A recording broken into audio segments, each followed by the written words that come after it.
aimons chanter, célébrer Dieu, parce qu'il est notre Dieu, parce qu'il est grand, mais parce qu'il accomplit encore des miracles aujourd'hui, des miracles de transformation, de guérison dans les cœurs, comme on l'a entendu dans celui d'Elina. On se réjouit ensemble, hein? Amen. Alléluia, merci Seigneur. Et ce qui est beau, ce qui est bon, c'est qu'il veut le faire encore avec d'autres personnes. Il ne s'arrête pas là, il veut le faire encore avec d'autres personnes. Je suis content aussi de voir mon fan club de l'église de Mantes-la-Jolie qui m'a suivi aussi. Je vois Séverine et Talia qui font partie de l'église de Mantes. Elles sont venues spécialement pour... Non, pas pour moi, pour Elina. Je vois aussi Nico et Karen qui font partie de l'église de Mantes-la-Jolie aussi et qui sont là. Et puis vous aussi, vous êtes là. Alléluia. Donc on se réjouit ensemble pour ces moments. Vous avez encore un petit peu d'attention pour l'écoute de la parole de Dieu. Si vous me dites oui, on continue. Si vous me dites non, on se dit bonjour, au revoir et on poursuit la journée. Bon, bah, dis à ton voisin, tu as bien eu raison de venir ce matin. Tu es au bon endroit.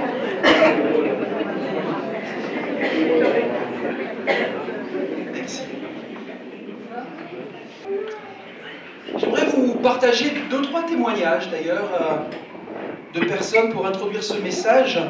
Celui de Sophie, 34 ans, il y a quelques photos qui vont apparaître, ce sont des témoignages authentiques, véritables. Pas forcément de personnes qui connaissent Dieu aujourd'hui, mais qui ont vécu des expériences assez incroyables. Sophie, 34 ans, dit « Je suis l'heureuse maman d'une petite fille de 4 mois. Ma particularité, je suis transplantée cardiaque depuis 3 ans. La greffe m'a sauvé la vie et m'a permis de réaliser ce rêve de maternité qui m'était totalement inaccessible auparavant. Et pour cause, on m'avait diagnostiqué une cardiomyopathie hypertrophique à 20 ans. Mon cœur était trop fatigué, si bien qu'à l'âge de 30 ans, la transplantation cardiaque s'avérait indispensable. J'ai très vite été greffé, et au bout d'1 an et demi, ma cardiologue a évoqué la possibilité de mener une grossesse. 2 mois plus tard, j'étais enceinte. Merveilleuse nouvelle. Ma grossesse était bien suivie. Mon cœur surveillé tous les mois. J'entendais ces 2 cœurs battre en moi. Celui qu'on m'a greffé et celui de mon bébé. Ça, c'était le témoignage de Sophie, 34 ans, mais écoutez aussi celui d'un grand sportif d'avant, Serge Giuliani, qui lui a fait un infarctus alors qu'il était en pleine partie de tennis. Il a été greffé du cœur il y a 3 ans. Il a 69 ans, il a participé à une course caritative il n'y a pas si longtemps, la Heart Transplant Run, et c'est un événement important pour celui dont la transplantation a été le moment le plus important d'une vie. Et il dit, après l'opération, même si on me disait que ça allait mieux, je n'y croyais qu'à moitié. Mais j'ai vécu une renaissance. Il y a un avant et un après. La transplantation a été le moment le plus important de ma vie, raconte ce retraité, un ancien informaticien, et il vit avec le cœur d'un autre. Et enfin, le témoignage de Lorena, qui est née, elle, avec une malformation cardiaque, et à 6 ans, elle a dû être greffée du cœur. Aujourd'hui, elle a 22 ans, elle a connu son enfance perturbée par la maladie. On a entendu les difficultés parfois pour un jeune, une jeune, comme Elina dans un collège ou un lycée à un moment, avec l'environnement. Elle a été perturbée par la maladie, les souvenirs de sa greffe à 6 ans, l'école, d'autres ennuis de santé, la difficulté parfois avec ses camarades de classe. Et dans son témoignage, elle nous parle de façon très émouvante de la véritable découverte de son statut de greffé, de ce que ça a impliqué, comment elle a fini par l'accepter. Et aujourd'hui, elle se sent bien, elle vit normalement. On a presque envie de dire Alléluia pour ces témoignages. Et je suis émerveillé devant certaines prouesses techniques et médicales réalisées par l'homme. Certainement la plus médiatisée, la greffe du cœur, et sans aucun doute l'intervention, la star des transplantations. Parce que la transplantation cardiaque est une intervention chirurgicale très lourde, qui n'est proposée que lorsque tous les autres traitements ont échoué. Elle consiste à remplacer un cœur malade par un cœur sain, prélevé sur un donneur. Je suis aussi émerveillé par la beauté et la complexité du corps humain. Saviez-vous que chaque jour, le cœur cet organe de la taille d'un poing et qui pèse moins de 500 grammes, effectue 100 000 battements pour pomper 8 000 litres de sang chaque jour, assurant la circulation du sang et l'alimentation en oxygène dans tout l'organisme. Eh bien, j'ai aussi une grande nouvelle et une révélation à vous partager ce matin de la part de Dieu, c'est que nous avons tous besoin d'une greffe cardiaque. Nous avons tous besoin d'une greffe cardiaque. Et le plus grand chirurgien du monde veut réaliser cette transplantation cardiaque. Dieu veut nous donner un cœur nouveau. Amen. Alléluia. Amen. Dieu veut nous donner un cœur nouveau. Et la Bible, ce livre de vie, la parole vivante et véritable de Dieu, nous révèle à la fois le cœur de Dieu et le cœur de l'homme. La Bible, c'est un message simple. L'Évangile est un message simple. Ce sont les hommes qui ont l'art de compliquer les choses. La Bible révèle essentiellement deux choses, le cœur de Dieu et le cœur de l'homme. Et Dieu, par sa parole, veut nous révéler son cœur. Et il veut révéler notre cœur. Il ne veut pas seulement révéler son cœur, il veut révéler aussi ton cœur. Le mot cœur est utilisé 876 fois dans la Bible. Vous pouvez commencer à vérifier et vous compterez d'ici à la fin du culte, voir si c'est vrai. 876 fois dans la Bible, et cela va bien au-delà de l'aspect physiologique dont je vous ai parlé en introduction. Que ce soit en hébreu. Alors là, il faut que je fasse attention parce que je sais qu'il y a des enseignants ici qui maîtrisent ces langues anciennes. Donc que ce soit en hébreu, lébab, dans l'Ancien Testament, ou en grec, cardia, dans le Nouveau Testament, le mot cœur concerne davantage le centre d'une chose. L'être intérieur de l'être humain. Le cœur, c'est le siège de la volonté, de l'intelligence ou des pensées et des émotions.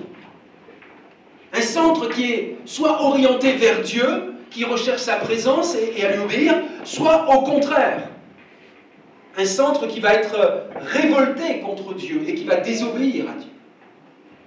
Alors, premièrement, on va se poser cette question, que nous révèle la Bible sur le cœur de l'homme? Que nous révèle la Bible sur le cœur de l'homme, de la femme, de l'être humain? Et ce, quel que soit notre âge, et même notre arrière-plan. La Genèse, le premier livre de la Bible, nous dit dans le chapitre 6, verset 5, que le cœur de l'homme est porté au mal depuis sa jeunesse. La Bible définit le cœur de l'homme comme méchant, rebelle, tortueux, par-dessus tout, égoïste, indépendant, c'est-à-dire qu'il veut compter sur ses propres capacités sans se soucier de Dieu, du Dieu créateur, du Dieu auteur de la vie humaine ici, qu'on pourrait appeler la vie bios, comme de la vie éternelle, la vie Zoé. Donc, un cœur orgueilleux. Et c'est de ce cœur corrompu, malade, d'où proviennent les intentions mauvaises. On entend souvent les gens nous dire « Ah, s'il y avait un Dieu, on ne vivrait pas tout ce que l'on vit, on ne verrait pas tout ce que l'on voit, on n'entendrait pas tout ce qu'on entend. » Mais c'est mal comprendre Dieu. Dieu ne nous a pas fait de cette façon-là à l'origine. C'est parce que notre cœur est devenu malade. Notre cœur est corrompu, que les intentions mauvaises comme les mensonges, comme les adultères, comme la débauche, comme les vols, comme les faux témoignages, c'est ça qui rend l'homme impur. Ce n'est pas ce qui rentre dans la bouche de l'homme qui est impur, mais c'est ce qui en sort. Et n'est-ce pas de l'abondance du cœur que la bouche parle et que des actes sont posés? C'est pourquoi le psalmiste, dans le psaume 95, dira que l'homme peut endurcir son cœur à l'appel de Dieu. Et c'est pourquoi le prophète Ézéchiel parle ainsi d'un cœur de pierre. Vous avez peut-être déjà lu cette référence ou entendu cette référence biblique qui sera bien le cœur de notre message également ce matin. Alors on va lire ensemble ce verset d'Ézéchiel, chapitre 11, verset 19, qui nous dit « Je leur donnerai un cœur nouveau. ou qui me sera entièrement dévoué. Et je mettrai en eux un esprit nouveau. Notez bien qu'il faut avoir un cœur nouveau pour avoir un esprit nouveau. J'ôterai de leur être leur cœur dur comme la pierre, et je leur donnerai un cœur de chair. Ne suffit-il pas de regarder autour de nous pour se rendre compte que le cœur de l'homme est malade, que le cœur de l'homme est méchant, dur comme la pierre? Les conflits ou les crises sont à tous les niveaux. Au niveau mondial, si vous regardez à l'échelle géopolitique, il est dit aujourd'hui qu'il y a par exemple 10 pays en 2025, 10 pays à surveiller qui sont en guerre sur les différents continents. Et c'est comme de la poudre, ce sont comme des volcans qui sont prêts à exploser à n'importe quel moment.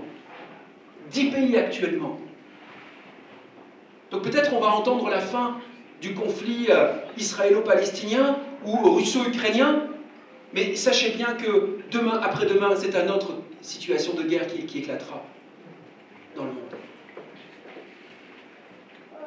Si on regarde la cybercriminalité, aujourd'hui vous entendez régulièrement des hackers, donc des hommes qui, derrière des outils informatiques, vont aller pirater des bases de données d'établissements, de sociétés, même parfois des grandes sociétés qui sont protégées, mais l'appât du gain, de l'argent, fait qu'aujourd'hui on va aller pirater des choses dans des sociétés. Ça, c'est des conflits au niveau mondial, mais on peut regarder au niveau national. Regardez, si on prend que notre pays, la France. Vous êtes d'accord pour qu'on regarde juste notre pays? Pas trop longtemps, sinon ça va nous faire mal. Les conflits sociaux, et il y en a, et ils se multiplient. Actuellement, c'est les taxis. Demain, ça sera encore une autre pan de la société qui va manifester son désaccord avec le gouvernement bien souvent. Mais c'est plus profond que cela. Regardez au niveau économique. Bien sûr, le conflit, la préoccupation que nous avons avec une dette colossale. Une dette financière colossale, qui est une véritable préoccupation. Je ne sais pas si ça vous préoccupe, mais si vous aviez moins que ça en termes de dette, déjà soit la banque, elle ferme votre compte, ou si vous êtes un entrepreneur, vous mettez la clé sous la porte. Mais la France continue de dépenser, avec quelques milliards d'euros. Ça nous dépasse. Regardez les crises et les conflits sur le plan professionnel. Conflits hiérarchiques, bien souvent. Conflits de pouvoir, parfois entre les autorités, entre les managers, entre les chefs, entre eux. Les responsables dans des organisations. Et je passe. Conflits conjugaux. Si on arrive à une échelle qui nous rapproche de nous, ou des sujets comme l'argent, qui est un sujet de tension fréquent dans les couples, mais aussi les tâches ménagères, source de conflits. C'est à toi de sortir les poubelles, chérie. Chacun, on s'est réparti les tâches. Et là, tu ne l'as pas fait, tu as oublié. Et les courses, certaines tâches ménagères. Sans parler de la belle famille qui est parfois au cœur des disputes de couple. Non, à Guéret, ça n'arrive pas, ça. Ici, mais dans la région parisienne, ça arrive. Se disputer à cause de la jalousie, l'éducation des enfants, le travail aussi, parfois, qui est cause de disputes dans les relations conjugales. Et si on met encore un zoom et qu'on regarde au niveau des sources parfois de conflits, de crises, au niveau familial, la relation entre les parents et les enfants, est-ce que c'est facile pour les parents d'éduquer des ados aujourd'hui?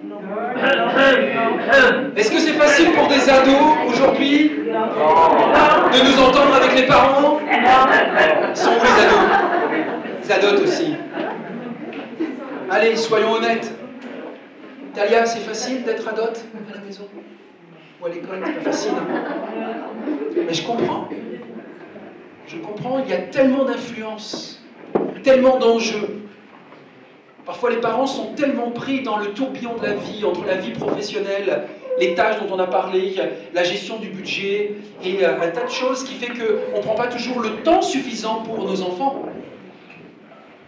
Et puis on leur donne des paroles qui ne sont pas toujours des paroles de vie. Et puis après on se demande pourquoi ils nous font la tête, pourquoi ils s'enferment dans leur chambre et pourquoi ils sont en train d'avoir un tel type d'attitude. Qu'est-ce qu'ils sont en train de vivre? Et si on le prend maintenant sur le plan personnel, là on a vu tout l'environnement macroéconomique, et puis on arrive un peu sur nous, sur le plan personnel, dans notre être intérieur. Pourquoi y a-t-il autant de dépressifs autour de nous, et parfois même au milieu de nous? De consommation d'antidépresseurs et d'anxiolytiques en France. Pourquoi? Pourquoi autant de suicides? Pourquoi autant, disons-le encore peut-être plus simplement d'un seul mot, pourquoi autant de mal-être? J'aimerais vous dire, il y a plus grave que les maladies cardiovasculaires, dues au tabac, à l'alcool, à la mauvaise alimentation, à la sédentarité. Mais alors, quelle est la cause de cette maladie de cœur? Quelle est la cause de ce mal-être profond aujourd'hui dans la société, dans le monde? Voyez-vous, il y a un virus qui est plus grave, plus pernicieux, plus important que la Covid. Ça, on en a entendu parler pendant quelques temps. Vous en avez entendu parler un petit peu à Guéret, ici aussi? Bon, peut-être qu'il faisait mieux vivre à Guéret qu'à Paris, intramuros, dans cette période-là. Là, vous avez pu apprécier votre jardin, la nature, la tranquillité, alors qu'enfermé dans un 40 mètres carrés à Paris, c'était pas cool. Mais, voyez-vous, ce virus s'appelle le péché. Aujourd'hui, parfois, on aimerait nous faire taire et fermer nos bouches sur ce mot-là. Ne plus parler de péché. Parce que quand tu parles de péché, c'est comme si tu es un moraliste qui vient avec ta morale. Mais la Bible appelle les choses telles qu'elles sont. Et il est important, si l'on veut comprendre les causes qui peuvent nous environner ou qui peuvent agir en nous, d'où viennent les choses. Et il y a un virus qui s'appelle le péché. Et ce péché, j'aimerais vous dire, c'est le rejet de l'autorité de Dieu. Cette désobéissance au commandement de Dieu, à la volonté de Dieu, ce désir de l'homme, de la femme, ça commence très jeune d'ailleurs, de vouloir évaluer, conduire sa vie selon ses propres normes, sa propre justice. Le péché met une barrière entre nous et Dieu. Il empêche de vivre une véritable relation d'intimité que Dieu a toujours voulu avec l'être humain. La Bible nous révèle le cœur de l'homme, tel qu'il est. Et le cœur de l'homme est méchant, il est corrompu, il est tortueux, il est orgueilleux. Ça, c'est la réalité, c'est le miroir de ce que nous présente la Bible concernant le cœur de l'homme. Ça fait mal, hein, ça pique un peu. Hein. Parce qu'aujourd'hui, quand on se regarde dans un miroir, comme il y a cette racine de l'orgueil, on n'est pas d'accord avec ce type de propos. On n'est pas d'accord avec ce type de présentation, de portrait. Non, moi je suis plutôt un gars bien, je suis plutôt une femme bien. J'ai été éduqué avec une certaine moralité, j'ai certains principes et certaines valeurs, je ne fais rien de mal dans la société, je travaille, j'assume correctement les choses, je vole personne, je paye mes impôts, je vis une vie correcte, j'éduque mes enfants du mieux que je peux, je travaille, j'ai un mari, j'ai une certaine vie, alors pourquoi vous me dites que mon cœur est si mauvais et si méchant? Parce que c'est la Bible qui le dit. C'est ton Créateur qui le dit. Ce n'est pas la société qui est en train de te le dire. Parce que la société, aujourd'hui, avec ses influences, ses courants de pensée, va essayer de te faire dire ce que tu as besoin d'entendre. Ça va te caresser dans le sens du poil. Ça va aller dans une illusion de bien-être, mais qui ne va pas résoudre ton problème de fond de mal-être. Il suffit de regarder, encore une fois, ce qui se passe dans notre société. Surtout en France. On a tout ce qu'il faut quelque part pour être heureux. Est-ce que les gens sont plus heureux pour autant? jamais eu autant de gens en dépression, en suicide, en difficulté, en douleur. Alors que nous révèle la Bible sur le cœur de Dieu? C'est mon deuxième point. Je pense que nous n'aurons pas assez de toute cette vie ici-bas pour comprendre et expliquer la grandeur et la bonté du cœur de Dieu. Mais laissez-moi vous dire que dans sa grande générosité, Dieu a prévu et il a pourvu un remède contre ce virus du péché qui rend notre cœur malade. Et Dieu est vivement intéressé par notre cœur. Il ne se soucie pas de notre apparence extérieure, c'est-à-dire de savoir si nous semblons beaux, belles ou bons, ou d'apparence de la piété. Non, Dieu ne regarde pas ça. Nous pouvons chercher à apparaître justes devant les hommes, mais Dieu connaît nos cœurs. La Bible nous dit que Dieu sait qui nous sommes profondément. Tu peux paraître devant les hommes d'une certaine façon, mais tu ne peux rien cacher devant Dieu. Donc Dieu connaît la profondeur de nos cœurs. L'homme se soucie souvent de l'apparence extérieure. Mais Dieu ne s'intéresse qu'à l'intérieur, le cœur. Et ce Dieu d'amour et de grâce n'attend pas que nous accomplissions des exploits, mais souhaite simplement que nous nous tournions vers lui avec un cœur brisé, avec un cœur sincère, avec un cœur qui va reconnaître à un moment le désir de lui abandonner ce que nous sommes, avec nos soucis, comme nous l'avons entendu dans cette louange ce matin. Comment est-ce possible? Qui est ce Dieu? Qu'a-t-il fait pour moi? Je veux bien me tourner vers Dieu, mais vers quel Dieu? Et quel est ce Dieu? J'aimerais te dire, ce Dieu est venu en personne sur la terre des hommes. Il a révélé encore davantage son cœur par l'intermédiaire de son Fils, Jésus. Et Jésus avait cette mission de parler, de manifester aux hommes l'amour de Dieu, son Père. L'amour de Jésus s'est exprimé aussi bien envers les enfants, les tout-petits, 3, 4, 5, 6 ans, 10 ans. Jésus a manifesté son amour envers les enfants, mais aussi envers les femmes, envers les malades, envers les personnes avec un handicap, envers les possédés, envers les riches et les pauvres, envers les religieux. Et il y a plus de 2000 ans, j'aimerais vous dire qu'il y a eu un séisme d'une magnitude incomparable qui s'est produit. La crucifixion du Fils de Dieu. Pourquoi un tel supplice? Pourquoi un tel sacrifice? Pourquoi ce sang versé? Je me souviens une fois, une femme que j'avais invitée à notre réunion, c'était une amie de ma grand-mère, elle était bouddhiste. Et donc je l'avais invitée, j'étais jeune dans la foi à l'époque, et je l'avais invitée à une réunion comme celle-ci. Elle est venue à l'écoute de l'évangile, elle est sortie, et je suis allé la voir en lui disant « Alors, comment vous avez aimé la réunion? Comment vous avez apprécié la réunion ?» Et j'attendais bien sûr à ce qu'elle puisse me dire « Oh, j'ai été touchée, c'était bon. » Elle m'a dit « Mais vous êtes vraiment cruels, les évangéliques. » Elle m'a dit « C'est terrible quand même ce que vous nous annoncez.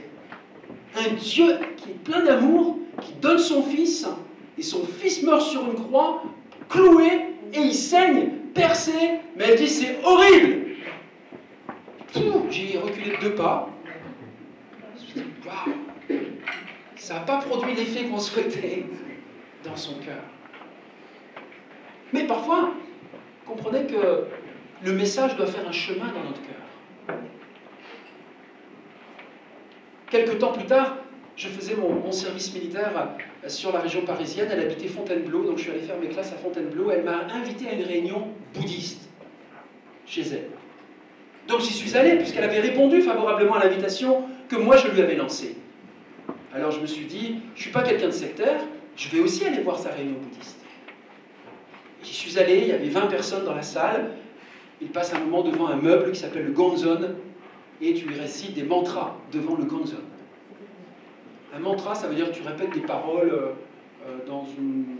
Et puis ça faisait aussi des bruits. Et il répète des mots qui sont inscrits sur une feuille avec des écrits comme sacrés à l'intérieur du meuble, en fait. Et ne peuvent avoir le meuble que certaines personnes. Bon, qu'importe. Et donc il y avait un tour de table et de témoignages, et donc ils se sont présentés les uns et les autres, et je me suis présenté comme un chrétien, et ça n'a rien changé trop à la réunion, mais après, à table, avec son mari et ses fils, là il y a eu de vraies discussions sur le véritable Dieu, sur Jésus. Les enfants ne partageaient pas l'orientation de la maman vers le bouddhisme. Et là, on a pu approfondir, on a pu aller plus loin dans la compréhension, l'explication et sans doute la révélation, je le crois, pour certains. Alors pourquoi ce tel supplice, sacrifice, sang versé? Parce que c'était le seul remède pour que nos cœurs qui sont infectés, contaminés par le virus du péché, soient guéris. Et sur les deux autres côtés de la croix, à côté de celle de Christ, il y a eu deux attitudes de cœur différentes. Un des brigands va maintenir sa position rebelle, insultante, de rejet de l'amour de Dieu. Et ça, c'est encore un pan de notre société. C'est encore un pan de nos collègues de travail, ou parfois des membres de nos familles, à qui, lorsqu'on va leur annoncer la bonne nouvelle de Jésus-Christ, lorsqu'on va leur partager notre témoignage de ce que Jésus a fait dans nos vies, transformé dans nos vies, ils vont garder la même attitude que ce brigand rebelle. Et ils vont peut-être t'insulter, te rejeter, se moquer de toi. Jésus a connu cela. Mais de l'autre côté, un autre va reconnaître l'état de son cœur malade, séparé de Dieu. Et il va reconnaître son besoin de guérison, son besoin de pardon. Et il va se tourner vers Dieu. Et il va placer sa confiance en Jésus-Christ. Comme l'a fait Elina. Elle n'était pas meilleure qu'une autre, Elina. Mais elle a réalisé, elle a compris qu'elle menait une vie, même en étant née dans une famille chrétienne, avec un environnement chrétien, avec un enseignement chrétien, il y avait un moment, une décision personnelle qu'elle devait prendre. Elle menait une vie en étant éloignée de Dieu, elle voulait s'en rapprocher, elle vivait éloignée de Dieu, et à un moment, il y a eu quelque chose qui s'est changé, qui s'est transformé dans son cœur, et qui a fait d'elle une personne nouvelle, dans laquelle Dieu a pu mettre un esprit nouveau. Et de prendre cette décision et d'apporter ce témoignage aujourd'hui, comme nous l'avons entendu. Et nous le croyons, demain, d'avoir un témoignage, là où Dieu va l'envoyer pour la suite de tes études. Ne t'inquiète pas, Lina. Dieu sait ouvrir les portes et fermer les portes. Il faut juste être obéissant après. Et on a même le droit de se tromper parfois. Et Dieu nous aide à rectifier notre route. Amen. Alors il faudra continuer de prier pour vos étudiants qui vont partir. Parce que Dieu veut encore s'occuper d'eux, prendre soin d'eux, même s'ils seront moins présents avec vous. Je ne vais pas aller beaucoup plus loin dans mon message ce matin, mais j'aimerais, si notre frère qui était au piano peut venir jouer un fond musical au piano, merci beaucoup. Mais j'aimerais faire deux appels ce matin. Premièrement, un appel au salut. Le prophète Jérémie, dans son livre, un homme qui a été choisi par Dieu pour annoncer le message de Dieu dans son temps, à sa génération, mais aussi qui arrive jusqu'à nous. Et le prophète Jérémie va dire « Vous me chercherez et vous me trouverez si vous me cherchez de tout votre cœur. » Bien, vous avez compris le message ce matin, c'est bien. Le proverbe 23-26 dit « Mon fils, ma fille, donne-moi ton... » Pas donne-moi ton argent. Donne-moi tes talents. Non. Ce qu'il a dit en premier, c'est donne-moi ton cœur. Voici une promesse et une invitation merveilleuse. J'aimerais poser cette question. Qui désire y répondre ce matin? Qui désire recevoir ce cœur de chair à la place d'un cœur de pierre? Vous connaissez maintenant le donneur, le plus grand chirurgien au monde. Alors il suffit juste de lui faire confiance. Est-ce qu'il y a des receveurs pour ce cœur nouveau en ce 8 juin 2025 dans cette salle? Le pasteur et auteur et écrivain Max Lucado a écrit « Quand sa grâce vous touche, Dieu ne vous envoie pas un message de félicitations, il vous donne un cœur nouveau. » Le salut, mes chers amis, il est aussi proche que vos lèvres le sont de votre cœur. Car la Bible nous dit, en effet, si de ta bouche, tu déclares que Jésus est Seigneur, et si dans ton cœur, tu crois que Dieu l'a ressuscité des morts, comme nous l'avons chanté, tu seras sauvé. Le salut est aussi proche que vos lèvres le sont de votre cœur. Car celui qui croit dans son cœur, Dieu le déclare juste. Celui qui affirme de sa bouche, Dieu le sauve. Par la foi, ce matin, Dieu le Fils, Jésus-Christ, habitera dans vos cœurs. Et Dieu le Père mettra son esprit dans votre cœur. Alors rappelle-toi de cette promesse ce matin, d'Ézéchiel. Je te donnerai. Peut-être que cet appel au salut concerne une personne ou deux personnes. Et si je suis venu à Guéret en ce 8 juin 2025, juste pour annoncer le message et m'adresser à une personne, alors ça vaut le coup d'avoir fait ce déplacement.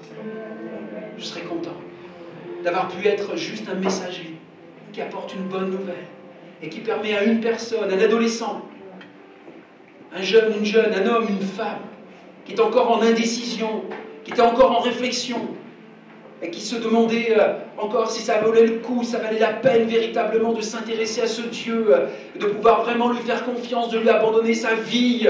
J'aimerais te dire, oui, ça vaut le coup, ça vaut la peine de répondre favorablement à son appel. Je te donnerai un cœur nouveau, un cœur qui va lui être dévoué. Je mettrai en toi un esprit nouveau. J'ôterai de ton être ton cœur dur comme la pierre, et je te donnerai un cœur de chair. Et Jérémie, l'autre prophète, va aller un petit peu plus loin en disant la même chose que Ézéchiel, mais aussi je pardonnerai ta faute. Je ne me souviendrai plus de ton péché. Je serai ton Dieu et tu seras mon peuple, mon enfant.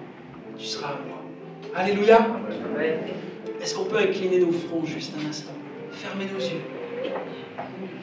Et j'aimerais laisser la possibilité, l'occasion, l'opportunité pour quelqu'un dans cette salle ce matin de répondre à cet appel qui est plus que l'appel du pasteur Laurent, qui est l'appel de Dieu, qui est l'appel de l'Esprit de Dieu qui vient jusqu'à toi, qui vient jusqu'à ton cœur.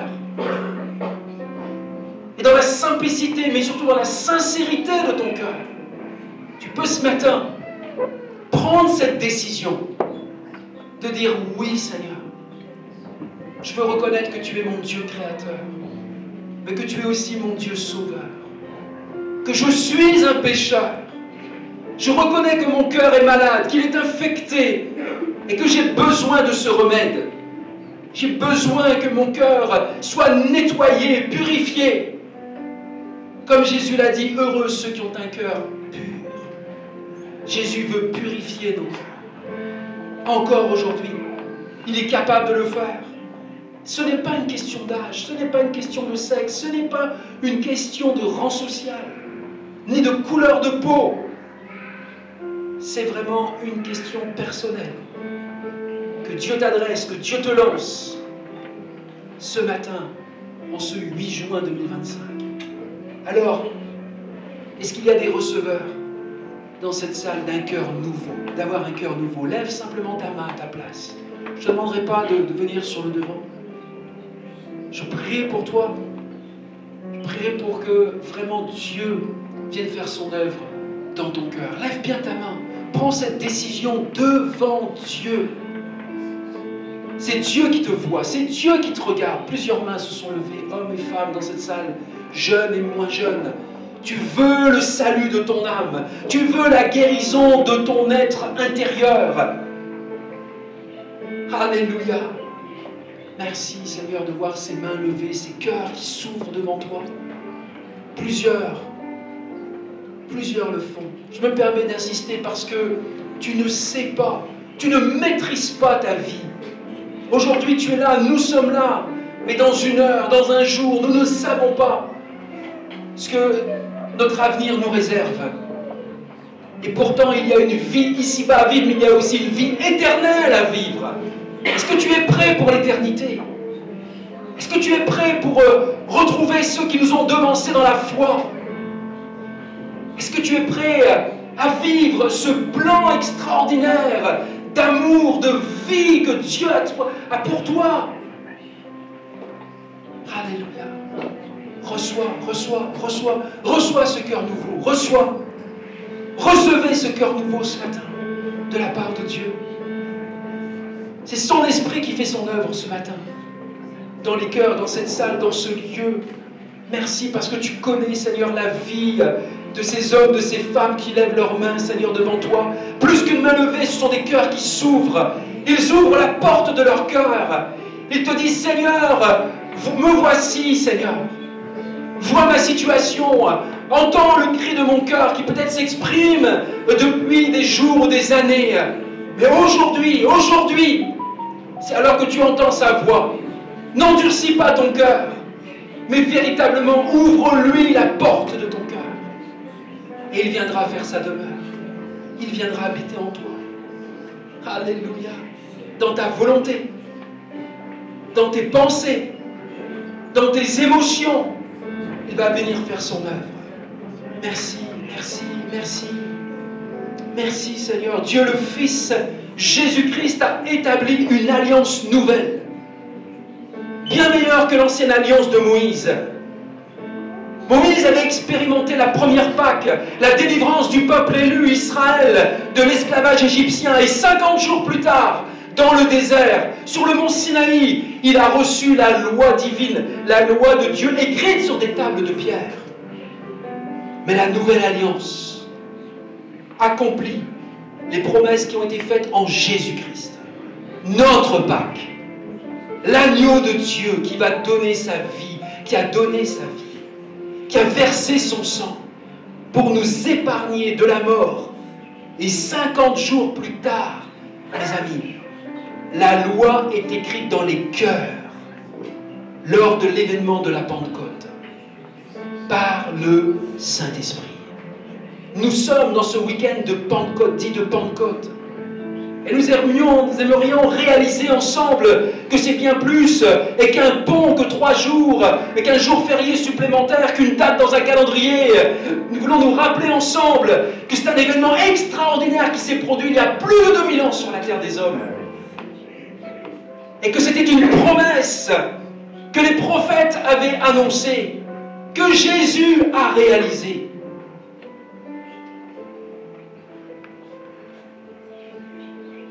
Alors j'aimerais faire cet appel, maintenant à tous ceux et celles qui lui appartiennent.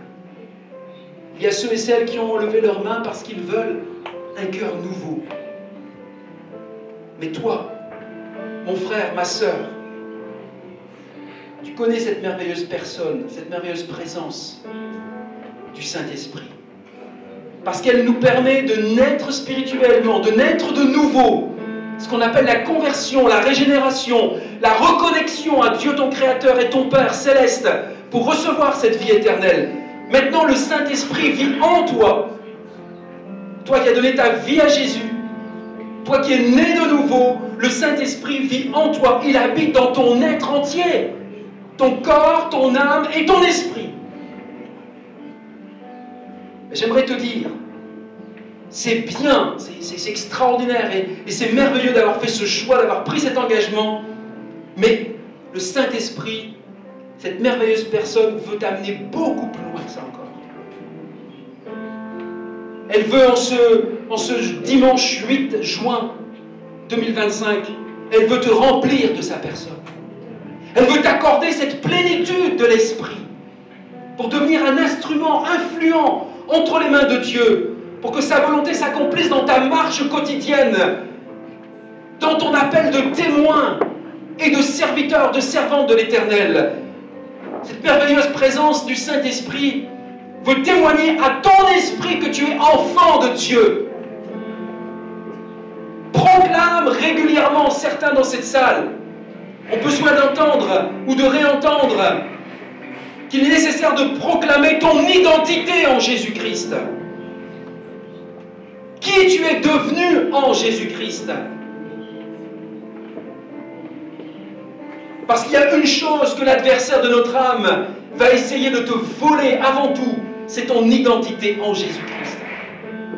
Alors si Satan, l'ennemi de notre âme, te rappelle ton passé, tes douloureuses expériences pour essayer de remettre une culpabilité sur ta vie, rappelle-lui son avenir à l'adversaire. Cette merveilleuse personne du Saint-Esprit, de la présence, de la puissance du Saint-Esprit, veut te permettre de porter un fruit surnaturel, sans limite. Le Saint-Esprit te dit ce matin, je vais te donner la capacité d'aimer, d'être aimé, de pardonner, d'être doux, d'être patient, de te maîtriser. Je vais te remplir du fruit de ma personne. Et il va mûrir, il va devenir plus mature. Et alors tu vas me dire, mais pourquoi porter ce fruit? Eh bien pour manifester l'autorité spirituelle d'un enfant de Dieu. Tu n'es pas seulement un enfant de Dieu pour être un enfant de Dieu et câliné dans les doux bras de ton Père Céleste. Oui, ça c'est bon et c'est nécessaire. Mais Dieu veut t'amener à être un enfant de Dieu avec une autorité spirituelle. Pour tenir ton témoignage, tes engagements devant lui, avec ton conjoint, auprès de tes enfants, dans l'église locale, au travail, pour être un enfant de Dieu, un serviteur, une servante, un témoin de Jésus-Christ. Cette merveilleuse personne du Saint-Esprit veut t'accorder des dons extraordinaires et miraculeux, des paroles de sagesse, de connaissance, de révélation, des dons de guérison, des dons de discernement des esprits. Ce n'est pas réservé à une élite. Dieu veut te donner quand il veut, comme il veut, ces dons. Non pas pour que tu t'attribues un titre, en disant ça y est, je suis devenu prophète parce que j'ai exprimé une prophétie. Pas du tout. Dieu donne quand il veut, comme il veut, à qui il veut. Il peut aussi bien parler à un enfant, à un adolescent. Arrêtons avec nos préjugés. Laissons le Saint-Esprit agir. Laissons le Saint-Esprit nous envahir, nous remplir, nous renouveler encore ce matin. C'est son désir dans cette journée particulière, mais aussi au-delà de cette journée. Cette merveilleuse personne du Saint-Esprit veut te protéger et te diriger. Dans quel domaine? Tu vas me dire, elle veut me protéger, me diriger. Prioritairement, écoute-moi bien, dans tes pensées. Dans tes pensées. Parce que ce sont tes pensées qui génèrent tes paroles, tes actions et tes décisions.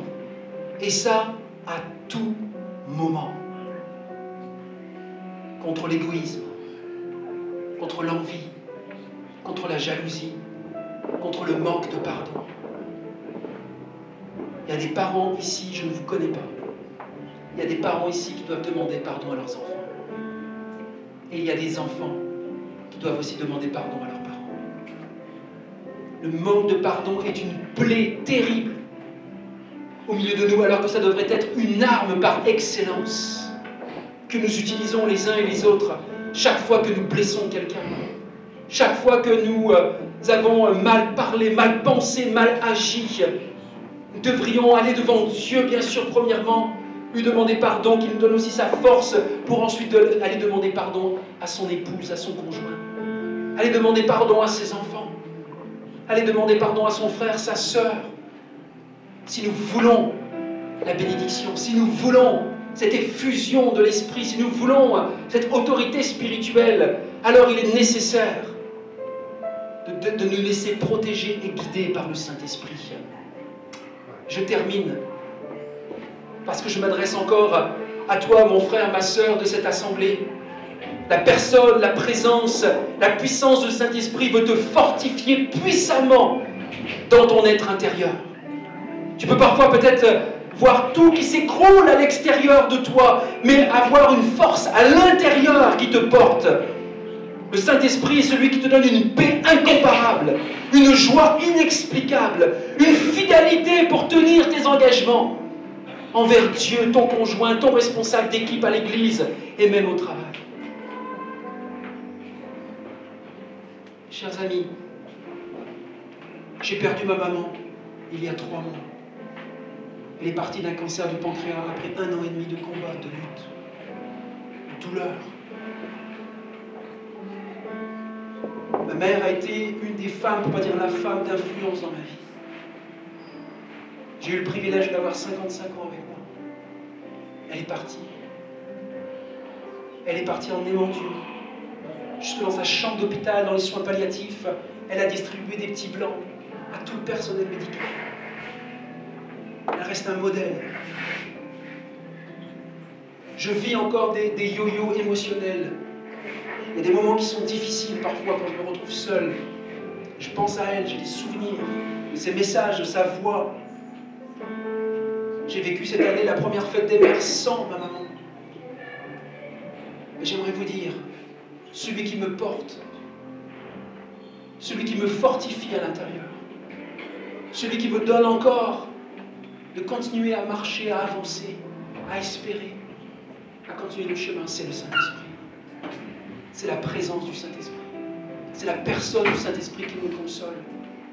Là où aucun homme, aucune parole, parfois même des hommes ou des femmes, même d'un pasteur, ne peuvent pas te consoler. Mais le Saint-Esprit est là. Et je l'expérimente. Et j'aimerais enfin te dire, pour terminer, que la personne du Saint-Esprit, la présence de cette personne dans ta vie, peut devenir un partenaire de prière extraordinaire. Je sais, je suis chrétien comme vous. Nous avons un grand défi dans notre vie de prière. À tous les jours, d'aller devant Dieu, de lui parler, de l'écouter. Prier, ce n'est pas seulement parler à Dieu, c'est aussi l'écouter. C'est ce dialogue. Et nous avons ce défi. Parce que bien souvent, il y a tellement de choses qui nous rattrapent que nous laissons petit à petit. Ce n'est pas du jour au lendemain, ça prend du temps. Et nous délaissons. Et on fait plein de choses parfois pour Dieu. Mais on ne prend pas le temps d'être dans sa présence avec lui. Et le Saint-Esprit est là en disant même, quand tu ne sais même plus quel mot dire, Laurent, il y a des soupirs qui peuvent sortir de ton cœur. Et moi, je les comprends. Dieu, ton Père, les comprend. Alors, je veux faire avec le Saint-Esprit un partenariat. Chaque jour, m'entretenir avec lui, le laisser m'aider. Alléluia.